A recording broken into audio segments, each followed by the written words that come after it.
Well, I think the next hour is going to be absolutely a fascinating conversation, and I'm glad you're here. I've been excited about this one.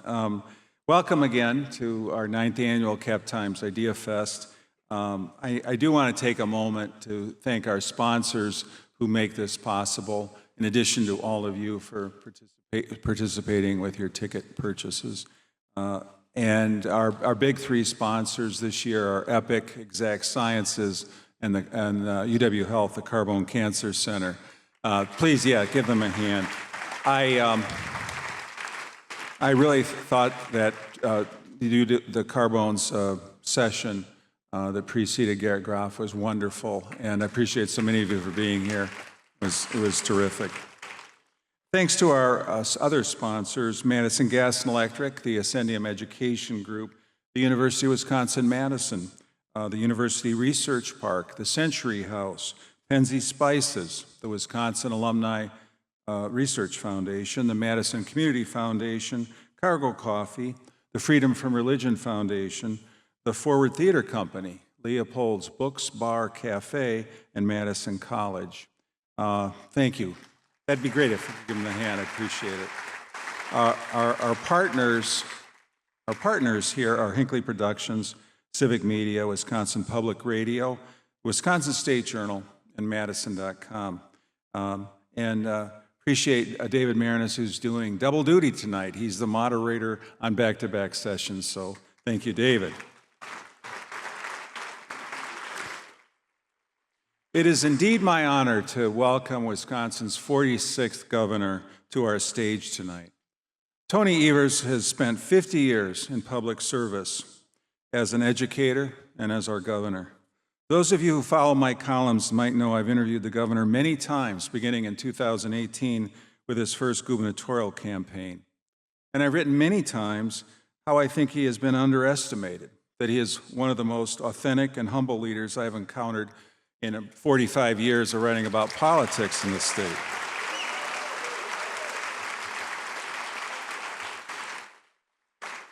Most important, Governor Evers has served as a bulwark against an extremist Republican legislature that is not there because of had been there because of their popular policies, but because of some of the most absurd gerrymandering in the country, which you've heard about all week.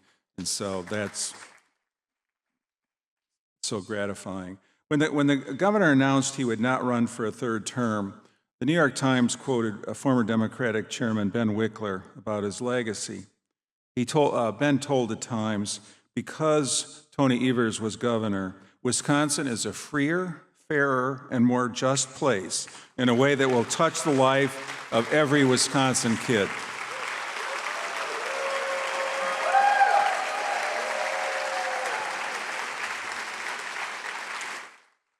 I've also always appreciated the governor's droll sense of humor.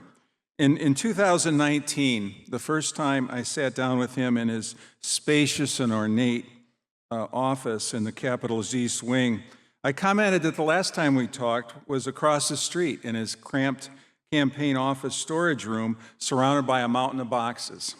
He said, "Paul," he told me, "if it would make you more comfortable, we can bring in some boxes."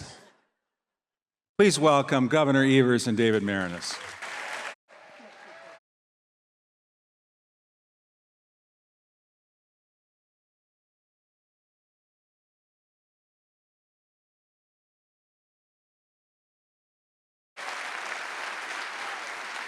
Thank you. Thank you so much. Thank you. Thank you.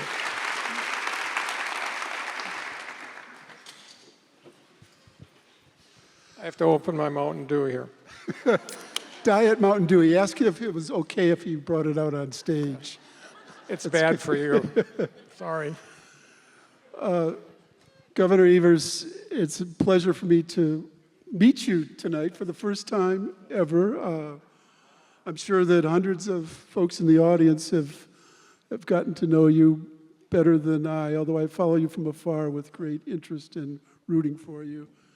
And I also discovered tonight that probably the best thing that Governor Evers and I have in common is that we married our high school sweethearts, and we're both still married. Yes, how about that? 53 years. Yep.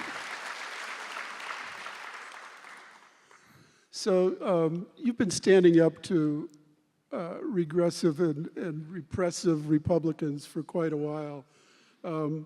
I thought that maybe you should get Reggie White's old title as Minister of Defense. I know.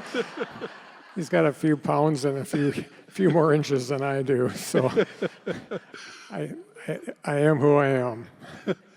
But I thought, I mean, you've had many great moments, but in my opinion, your finest hour was months ago when you stood up to Tom Homan with your "I am not afraid" speech about them threatening to arrest you. Can you take us through how you found out about it, how you decided to give that speech, and the whole ambiance of that day? Yeah, I actually thought, if I remember correctly, I just saw him talk about me on TV, CNN, MSNBC, and I thought, well, you jackass.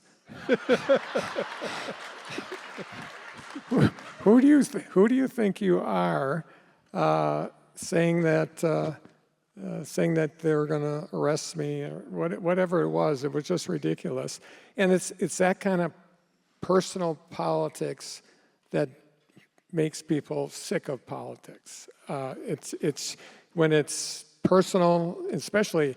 It's one thing to say, I disagree with you. It's another thing to say, I'm going to throw you in jail. I mean, there's a difference there. Yep. And that sort of approach, and I've seen him on TV subsequent to that, and it's pretty much, that's who he is. And that's somebody that the president obviously has great love for, and so that's the way the administration is operating. That said, yeah, have at it. Throw a 73-year-old man into prison. See if it's going to make any difference. And why did you decide to give the speech for the whole state to hear? Yeah, How I did think that it was come the about? next day or the day after. Yeah. I mean, we thought about it, and we thought, yeah, I have to respond, especially when somebody's kind of threatening you in that fashion. And it's not that I really thought that he would start shaking in his boots, thinking, God, I got to stop doing that. But at least it calls out bad behavior, and so at minimum we did that. And it's standing up to a bully, which usually they don't know how to react to that when somebody does stand up to them. But that was back in May, and it's only gotten worse since then in so many ways. Yeah. And at that point, as I remember it, he was saying that they would throw you in jail because you wanted to just do legal things to let state agencies know how they should respond. Yeah, absolutely. So if you took it to today and they went into Milwaukee, what would you do? Well, I'd do everything I could to stop them. I mean, there are probably things that I don't have authority to do, but at the end of the day, the issue of the National Guard is an issue that is a no-brainer. I'm head of the National Guard in Wisconsin. Great group of men and women that train. They go across the world to support our troops elsewhere, but they are not trained as police officers. And so you see what they're doing in Washington, D.C. It's all, taking care of the lawn and putting mulch out here and there, and wearing a uniform. I guess that is some way to scare the living daylights out of people. But the National Guard are not police officers, and so that's we would do everything we can to stop that from happening.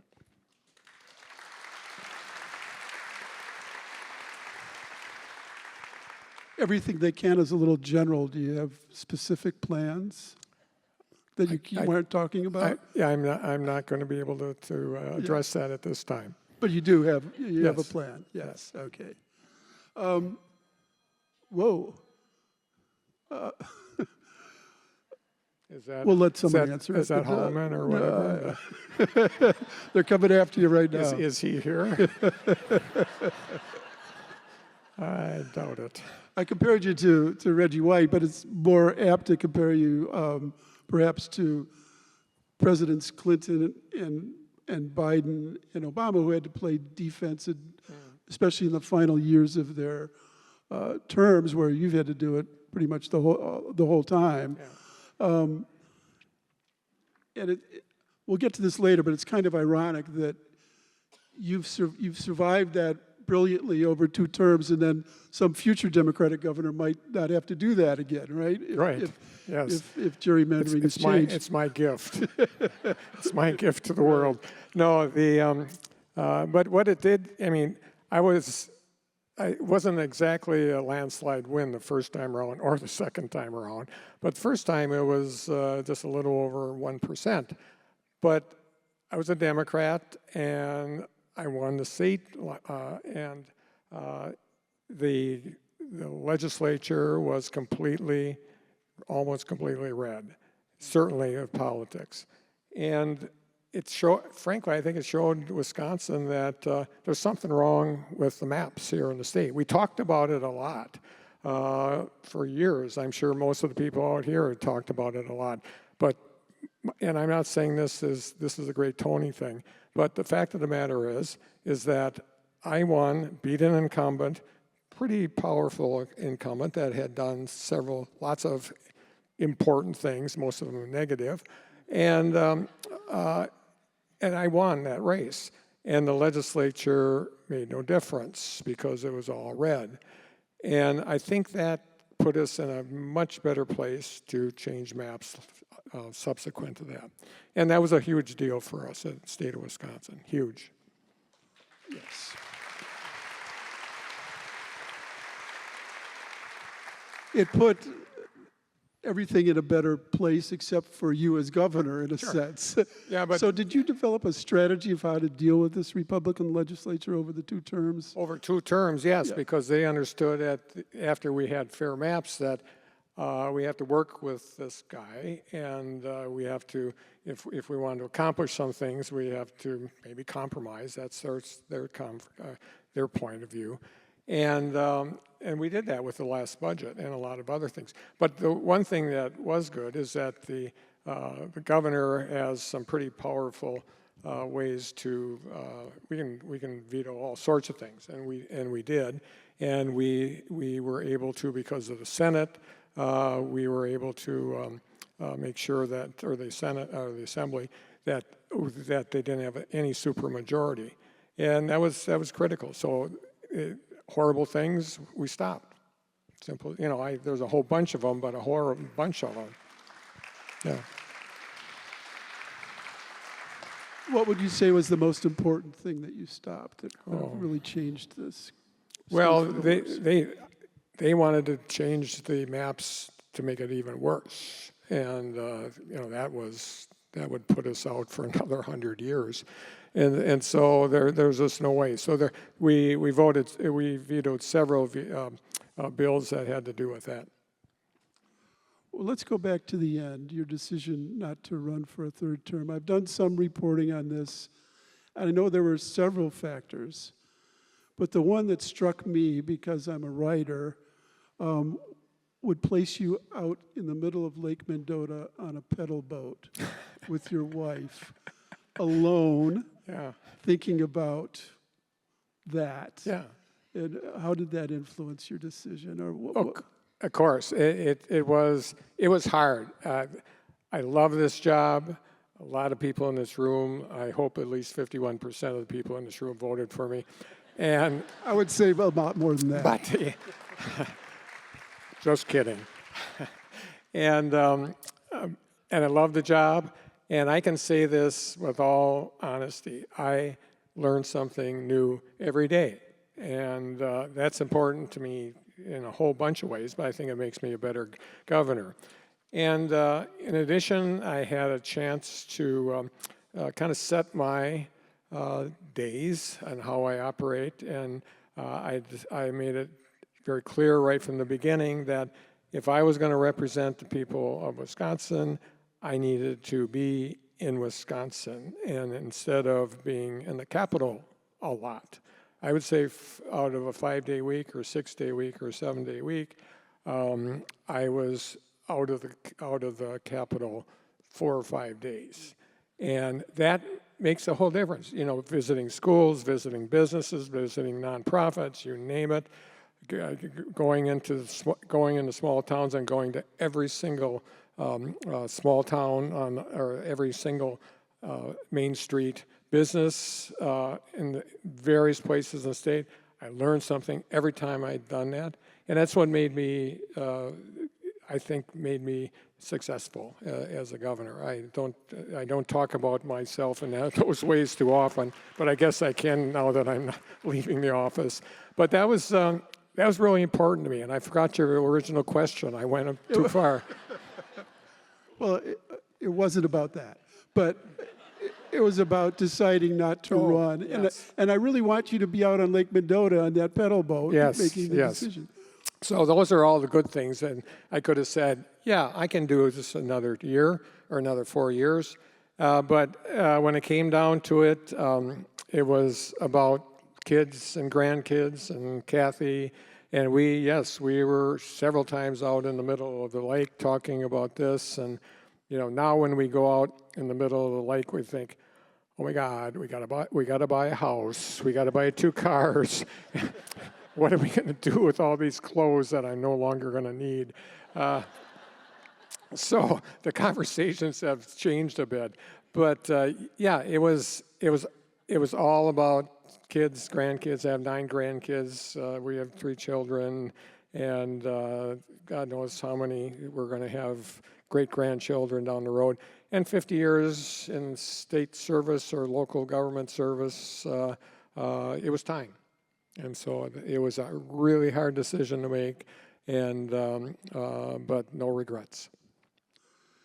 Was that going out 4 or 5 times a week, being around people around you all the time, is that a double-edged sword? Did you also want more privacy than you were allotted as governor, or did you thrive off that? No, it was great. I have met so many people, made so many friends, and you know, I spent a lot of time up north, and northern Wisconsin is a pretty red area. But when it comes down to it, those merchants on a 5,000 city population, those people that are doing the good work, whether it's on a farm, whether it's in small towns, they see me as a good person, as somebody that's actually helping them. Yep.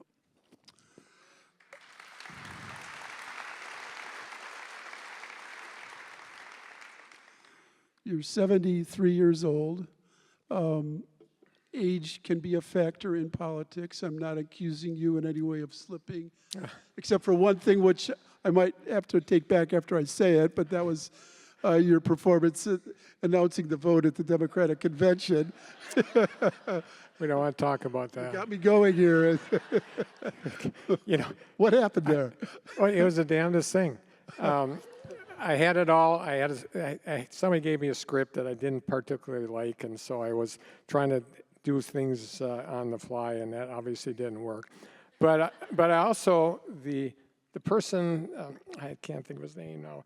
That was on the other side that was asking me the questions is from Wisconsin, and I wanted to talk to him directly. So I was trying to talk to him when I was talking to thousands of people. Millions of people. Yeah, that was a mistake.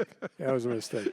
But it was a great convention. Obviously, that was a kind of a major screw up, but I got over it, and I think most people did too.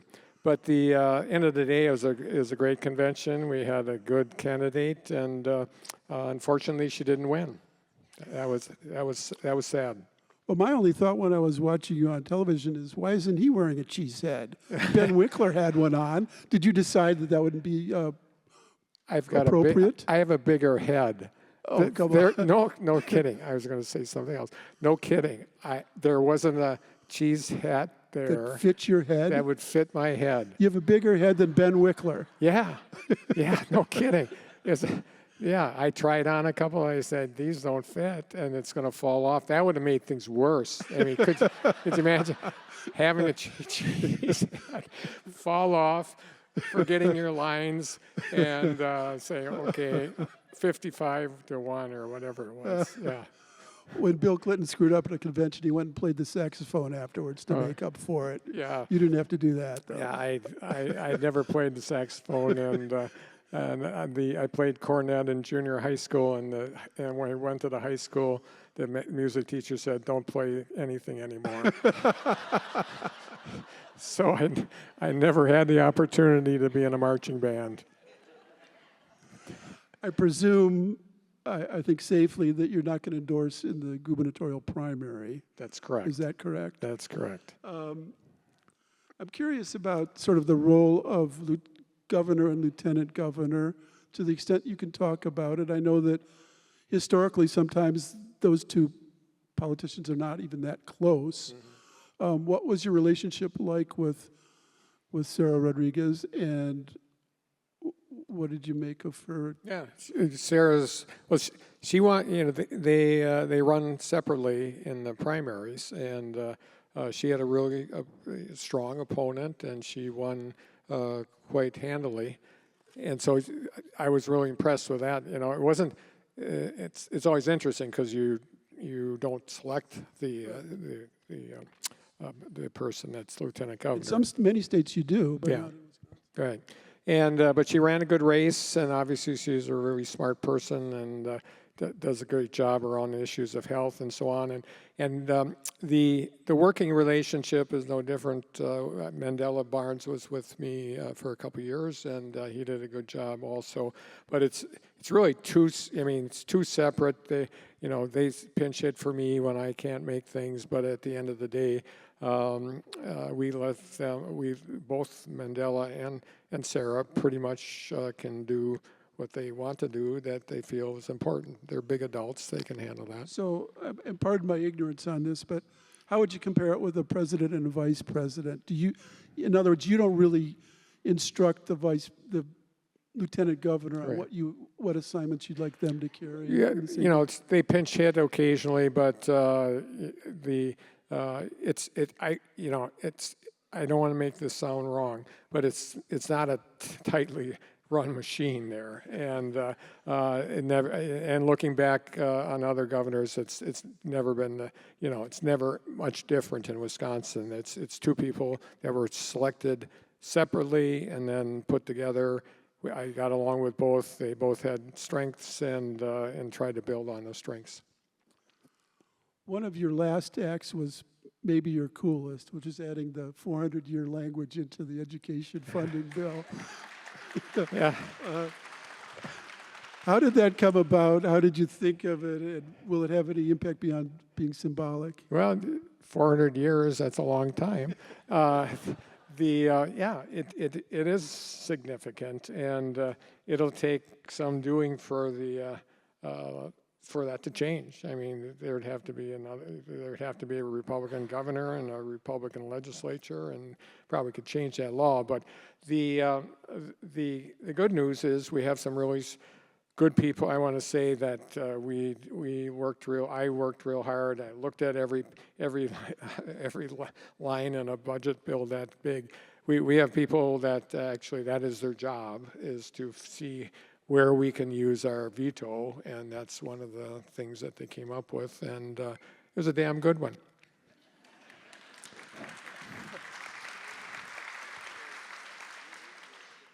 So again, excuse my ignorance on this part of the state government, but that language was added into a veto as opposed to just the budget itself. Correct. And we crossed off things off. Okay, line veto. Lines and numbers and things like that, and voila. And someone said, "Let's add 400 years to this thing," and you Well, said, "Great." there were some numbers in there. I can't remember 20, It's 24 something. yeah, 2040 to whatever, and you cross out a few things, and voila, you got 400. So if that was one of the happiest moments, pulling that one off, what was your darkest moment as governor, would you say? There haven't been many, to be honest. I think the most important thing we've done is develop fair maps. Now we have to spend some time making sure that we have a process, an independent process to do it again when we do this at the end of the decade. And I think we will. I think we can get that done. There were no times that I felt morose about anything. There were things that like this last time around. I'm an educator. I make sure that we do the best we can for our K through 12 system and our K through and our higher education folks, and we just couldn't move the needle as far as we needed. We made some huge progress, but not enough. And so things like that are not the greatest outcomes. But at the end of the day, there wasn't anything significant. I mean, obviously during the pandemic, we did some things that you hated to influence and make people maybe do some things that they didn't want to do, like stay at home, wear a mask, that sort of thing. But at the end of the day, those are the right things to do. It just, we knew that we were making some people angry, and they weren't going to participate in making sure everybody stayed healthy. But at the end of the day, I don't have any moment that I thought this job really sucks or anything like that. No. How would you compare? I was talking to Garrett Graff earlier about the change in the Republican Party from the Nixon era even, or the McCarthy era to today. How would you compare the Republicans that you deal with at the state level with what you see going on in Congress with the Republican Party? Is it equivalent? Are you able to be more reasonable with these folks? Or the answer is yes and no. We have a group of Republicans in the legislature that are as strongly right-wing as anybody that's in Washington, D.C. We've got Congress people from Wisconsin that fall into that category. But the good news is, and I don't want to overstate this, but when we developed the FAIR maps, we knew that we had opportunities to change that behavior a little bit, and we did. We had a budget that was passed. I know there were some things that we didn't get, but we did get quite a few things that I think are very helpful for our state, including in education and including, whether our infrastructure is strong, a number of things like that we did get, and we compromised on some things, and when we compromised, they got some things. Frankly, we got some things that we would never have gotten. And so this system works. It doesn't work perfectly, but I feel much better today than I did when it was things were difficult in the legislature. speaking of fair maps, another theme that's come out in the last few days at the Idea Fest has to deal with how you respond to Republican unfairness in terms of gerrymandering. Oh my God. And first of all, do you know Governor Newsom? I mean, I'm sure you've met him. And what do you think about what he's trying to do out there and your response? I hate to sound like I haven't decided, but I spent a good part of my life saying fair maps are really important. We have to get it. We have to make sure that we get this in Wisconsin. We're successful. And, you know, we are a purple state, whether we like purpleness as a color. It is what it is. And I don't see any race for governor to be somebody's going to win by 5% or 10%. That's just not going to happen. But what was the question again? This is not the Democratic National Convention. Yeah, I know. but I was headed down the road. No, it's about what Governor Newsom is doing out in California. Yes. And the problem is I find it disgusting that Trump calls up the people in Texas and says, hey, I need 5 more seats. And then we're put in the Democratic governors are put in the position of doing something equally horrible, frankly. There should be a process that people follow, not like when the president says jump, you jump, and then, so I'm glad I'm not in that position that Newsom is, that he can do it. He's got a whole bunch of Democrats there, percentage-wise. And but what happens then is that the people in Iowa do it, or someplace else that's red does it. Missouri, Yeah, and so what have we gained? We've essentially decided that the process of setting maps is not a thing that is holy. You know what I'm saying? Yeah. It's a thing that is frankly disgusting. So I hate to say this, but the president started it. I suppose we have to respond to it. We could not respond to it even if we wanted to.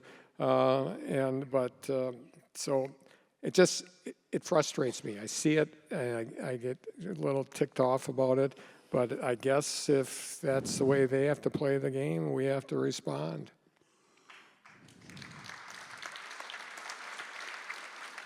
I know all politicians dislike hypothetical questions. Yes. But if you had control of the legislature here and you could change a couple of congressional seats to make a difference, no, you wouldn't do it. No, I couldn't. I spent my whole damn life talking about fair maps, and to say, oh, I'm for fair maps. I want an independent group that develops those fair maps, except that when I want to get back at somebody. That'd be hard for me to do. That would be very, very hard for me to do. And so the answer is I couldn't do it.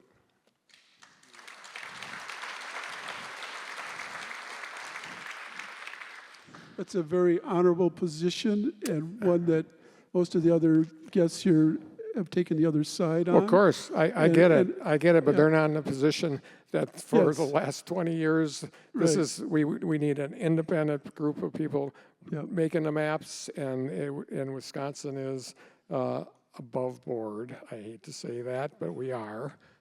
Yeah, well, that's the tradition here. Yes. I'd like to ask some more personal questions for a while. I already told you I'm 73. When you were a kid, scraping the mold off cheese in Plymouth, Wisconsin, did you ever think did you grow up like Clinton and Obama thinking you'd be president or governor someday? God, no. Absolutely. What were your dreams then? To marry my wife. I met her in kindergarten. Oh, you got me beat there. Yeah. So that's where my focus was most of the time. No, I have to go and talk about my folks first. And my father was a physician. However, he was the doctor in a tuberculosis sanatorium in Sheboygan County. And he was from Illinois originally, and he came up and married my mother, and she was a nurse, she was a doctor, and ran this sanatorium. And we lived right on the grounds of that sanatorium. They had a house there, and he walked to work, and that's the way every county had some sort of tuberculosis sanatorium. Was that a happy place to be? Yes. Yeah? Yeah. Wow. Yeah. It was good. People got better. Tuberculosis. But the thing that I learned from him, and it paid dividends in my head at least, is that Kohler Company is right there near, it's in Sheboygan County.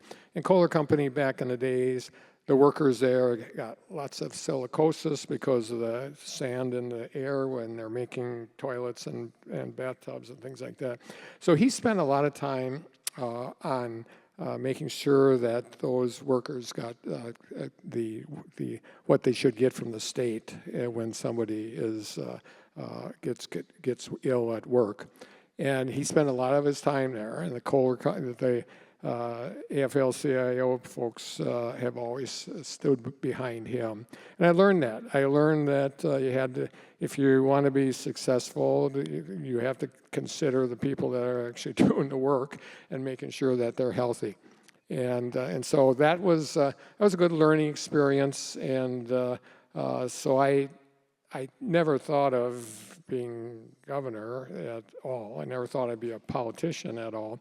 But my parents were both active politically. They would, my mother would invite people over from the university to have dinner with us, and of course they were all liberals, and so I kind of came from that background. Which university? Oh, just the local, the two-year campus Okay. at Sheboygan, actually. University of Wisconsin, Sheboygan. And so that's the way I grew up. And it was just a regular, I did scrape mold off of cheese, and I was amazed when I became governor, because I visited lots of cheese factories, that cheese no longer has mold on it anymore. So that job would have been eliminated if I decided to do that. So I'm glad I found a different route to success. Well, let's talk cheese. Why doesn't it have mold anymore? I have no idea. I've asked that question to a whole bunch of people, and they say, I don't know. And so I'm guessing it's the way they make it, because I can remember. I think I've got mold on some of my cheese in the fridge right now. You should eat it before it gets moldy. And I eat a lot of cheese. It's just amazing. But I never liked it until I worked in a cheese factory. And I'd be on the line there, and 40 pounds of cheese, if it was very old cheese, it would have at least half an inch of mold on it. You'd scrape it off, throw it on the floor, scrape it off, throw it on the floor. What do you use to scrape it? It's a cheese scraper. Cheese scraper. That's what they called it. I can remember that. But it was great. Like I said, I met my wife in kindergarten, and we went to school together, and we still hang out. We go to every 5 years we go to a class reunion. The numbers get smaller, folks, every time you go, but it's all good. It's fun. Kathy's on the Zoom with a group of her friends from high school. I think once a week they do that. Yeah, that's fabulous. Yeah, it's good. It's cool. It's Wisconsin. How big was Plymouth High School? I don't know, 400 kids maybe. Yeah, it's relatively small. Not big back then, but yeah. And when did you decide you wanted to be a teacher? Oh, that was after going to college. I actually was hoping to follow my father and be a doctor. That didn't quite work out. Because you didn't like... Well, I had physics, a 375 chemistry? from UW, and that was too low back then. It was really competitive back then. So Kathy and I went, so long, people are going to wonder when I'm going to shut up. But Keep going. I got to tell you a story. Yeah. So I wanted to go to medical school. It didn't work out. And so, Kathy and I were married then. We lived out in Middleton. And I got home from school one day, and she said, "What is this?" And I was approved to attend the medical school in Graz, Austria. And I thought, what in the hell is going on here? And I had forgotten I applied. And so we decided, let's do this. And we went to Graz, Austria for a year, and didn't plan out. I knew no German before I left. And so we could communicate well on daily stuff, but as learning something as complex as that in German was difficult. So after a year we left, and I decided I want to be a teacher, so that's what I did. And what did you want to teach? Biology. Biology. Yeah, I did. Yeah, it was great. And then after that, What kind of teacher were you? I was a good teacher, I thought. Yeah, but I liked to follow, to some extent, the interests of kids, Yeah. sophomore kids especially. And so we did as much as we could outside of the classroom as inside the classroom, because you can learn things about science by looking at, in close terms, the lawn in front of the high school. And so there's all sorts of things that happen there that are really important and thoughtful, and so we spent a lot of time outside the classroom. So like that, became an elementary principal, and We're going to stay right there for a minute, Okay. okay? You know, I wrote a biography of Vince Lombardi, and he was a teacher before he became a football coach. yes, And what he learned as a teacher was how to convey information so that every student understood it, from the one that would have the most struggle with it to the smartest kid in the class. Yeah. And that helped him learn how to deal with people, basically. So did you learn things from teaching that you think you carried with you? No question, Yeah. no question. But anything I did in the education sphere prepared me for this. You know, whether I was an elementary principal, high school principal, whatever, and superintendent. Loved And why everyone. did you want to get into administration as opposed Well, to taking away from the kids? in a Yeah, sense? it was kind of weird. I was also the one that I was a union guy, and I was, which was a great learning experience. But the superintendent where I was at thought, you know, this guy'd be a better administrator than a union leader, and so he You mean decided, get them inside the tent instead of yeah, outside? I guess so. Anyway, so I moved from that piece to becoming an administrator, and it's fun. One of my best jobs was being high school principal. I learned so much there from kids. Every noon hour, I'd go out to Smoker's Corner because we left kids out there and smoking, and I found out so much. Either that or they lied to me a lot. But Would they stop smoking when you came around? oh no, No? No. Oh, good for them. Yeah. no, it was Smoker's Corner. That's Did why- you smoke? Not with them. I did Just smoke. in the teacher's lounge where it was all Yeah. smoke Oh all my the God, time? it was Yeah. horrible. Yeah. I'm glad I stopped. It was the best thing I did. Anyway, but it was fun. I learned something new every day there. It's been a blast. So why did you want to become superintendent of schools in the state? And Yeah. you ran 3 times, is that right? You Three lost the times. Yep. 3 times. I knew that if I remained at the local level, I would never be able to advocate for kids. Even I know I could advocate even better for kids at the state level. Have had success, and I love being state superintendent. And I was able to make some changes that I think were helpful, and I really advocated for the teacher unions. Always have, always will, and so that's obviously an important thing in the state of Wisconsin. So it was a good run. It's just that at a point I realized if I could even have a better direction to make an impact on kids' lives, I should become governor of the state. That's why I did it.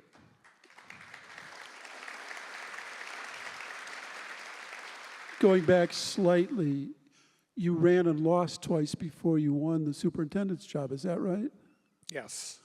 And that's, I'm always interested in how people overcome failure. I mean, I don't consider that necessarily failure, but you know what I mean. Yeah.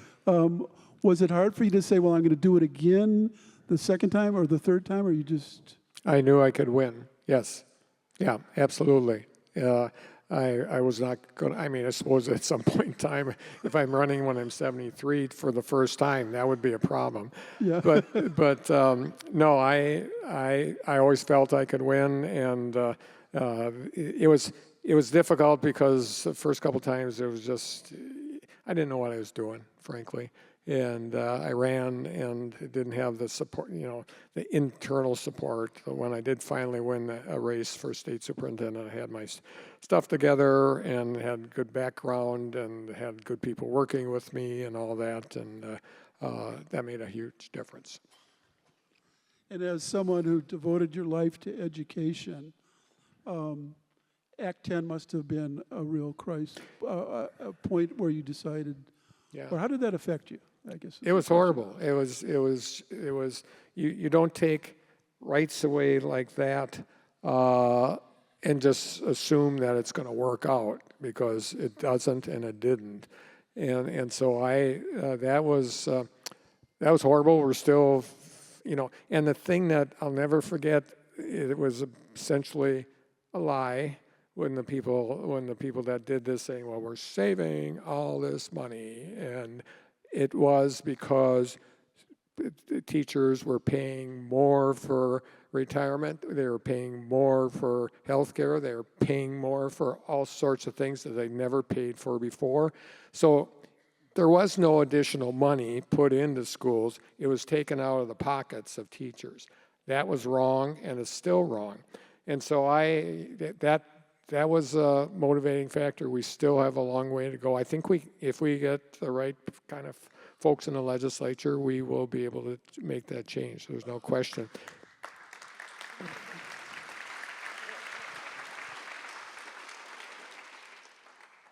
The word hero is thrown around a lot for military personnel and sports figures, but the real heroes in the community are the teachers and the nurses, in my opinion. Yeah, for sure.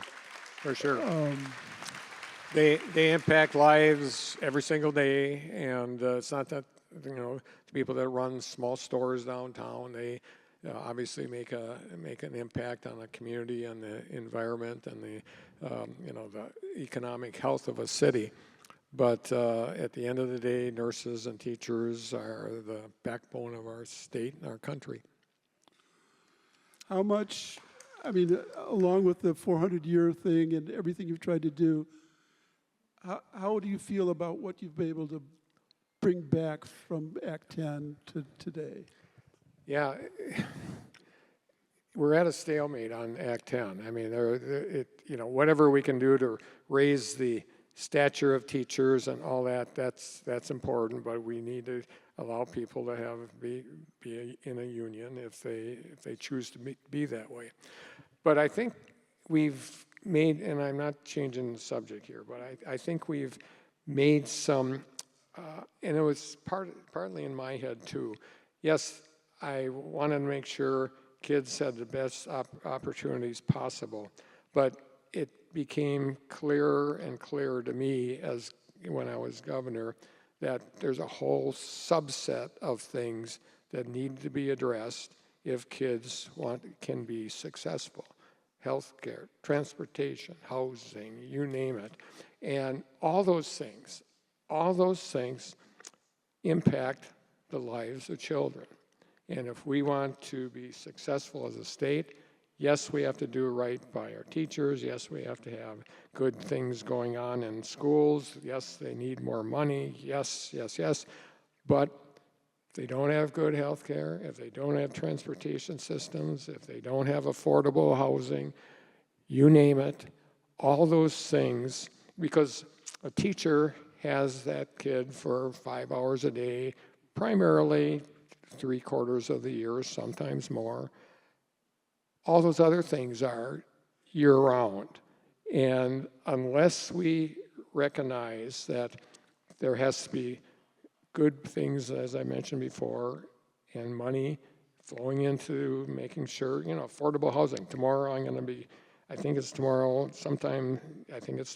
going to someplace in northern Wisconsin that sometime during the campaign or during the pandemic, they got some money, worked with a technical college, helped build housing for workers, affordable housing in northern Wisconsin. That's a win. That's a win for kids.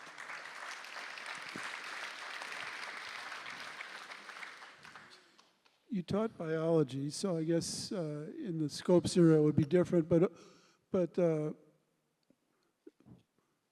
you've got Oklahoma and Florida now mandating teaching of the Ten Commandments and a false history of the United States where slavery wasn't so bad. If you were a teacher in one of those states, what would you do? Leave. I would leave. I would leave. And just using this as an example, I mean, in, was it Louisiana, you're putting the commandments on the wall. So what if your kid is going to that school and you're not involved with any religion, or you are a Muslim, or you are whatever? How is that moving the needle? That's not moving the needle. And that, I'm sorry, that bothers me a lot, a whole lot. And some of the things that I hear now, it's bothersome. We have to make sure that we keep our public schools public.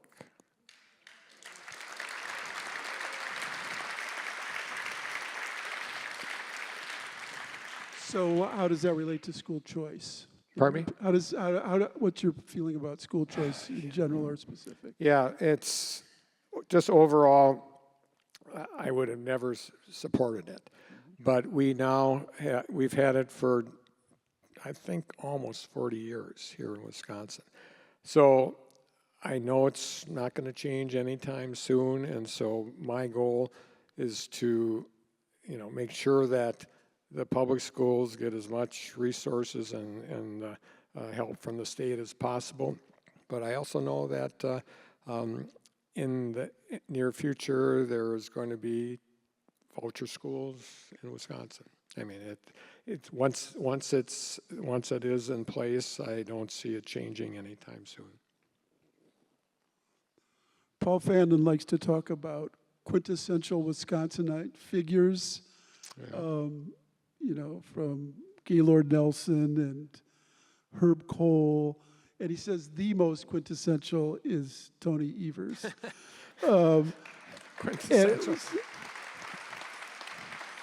Quintessential sounds like old. Is that? But what is your image of Wisconsin? What does Wisconsin mean to you? That's a great question. I think it's a great place to live, a great place to raise kids. It has people that are very, very conservative and people that are very, very liberal, and there's a whole bunch of people in the middle. I think Wisconsin is a very special place, and we have to protect it. We have to protect it. There's lots of things going on in Washington, D.C. that would impact the lives of all Wisconsinites. In fact, I don't even want to say the name of the bill, but you know what bill I'm talking about. How many people can name a bill without it being named? You know what I'm saying? It wasn't called the blah, blah, blah, BBB or whatever the hell it is. It was some other name. But because the press talks about it in that terms, then that's what everybody else, I won't say the words. I'm sorry. But to put it bluntly, yeah. I think what's happening in Washington, D.C. is not quintessential Wisconsin. It is not. People in Wisconsin, I don't care if you're a small town, big town, or you're Republican, you're Democrat, you're very conservative, you're a liberal, you want to have good schools. You want to have good roads. You want to have, good housing. All those things people care about, and there's a lot of unanimity around those things in Wisconsin. If we can just get through the politics, and I think we are making some progress. The other thing you want is a good governor or a great governor. So yeah, for sure, you got to have one of those. We've had one. Thank you very much. Thanks so much. I appreciate it.